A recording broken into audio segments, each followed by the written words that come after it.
Functional fixedness to functional flexibility. അതിന് കൂടുതൽ പറയാം ഫങ്ഷണൽ ഫിക്സ്. എന്നെ പറ്റിക്ക എന്ന് മാത്രം പറഞ്ഞ. ഞാൻ എന്റെ സ്കൂളിൽ പഠിച്ചിട്ടുണ്ട് ഹിന്ദി ടീച്ചർ. രാംനെ സീതാക്കോ ക്യാ കിയ അഭിഷേക് പറയൂ. ഞാൻ പറയാ ഓ ഷാദി കിയാ എവിടെ കിയാ.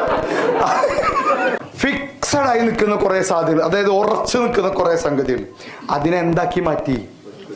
ഫ്ലെക്സിബിൾ ആക്കി. ഞാൻ ഇങ്ങനെ ക്ലാസ് എടുക്കൂ എന്ന് പറഞ്ഞ കുറെ അധ്യാപകരെ അങ്ങനെ അല്ലടോ ഇങ്ങനെയും ക്ലാസ് എടുക്കണം എന്ന് മാറ്റിയില്ലേ? Online class എടുക്കലില്ലേ? ടീച്ചർമാരൊക്കെ തുടക്കകാലത്ത് ഭയങ്കര ബുദ്ധിമുട്ടിയിട്ടാണ് ഇത് എടുത്തിരുന്നത്. ഓൺലൈനിൽ ക്ലാസ് എടുക്കുന്നു, പാരന്റ്സ് അവിടെ നിന്ന് കാണുന്നു, നമ്മളെങ്ങനെ ക്ലാസ്. പിന്നെ കുറച്ച് കഴിഞ്ഞപ്പോൾ ടീച്ചർമാർ മാറി. ഞാൻ കണ്ടൊരു ടീച്ചർ ക്ലാസ് എടുക്കുന്നു നിന്നിട്ട് ഓൺലൈനിൽ ക്യാമറയിൽ കൂടെ അടിയിൽ പച്ചക്കറിയൊക്കെ അരിയുന്നു. അതും അവിടെ ക്ലാസ്സും ഇവിടെ അരിയലും.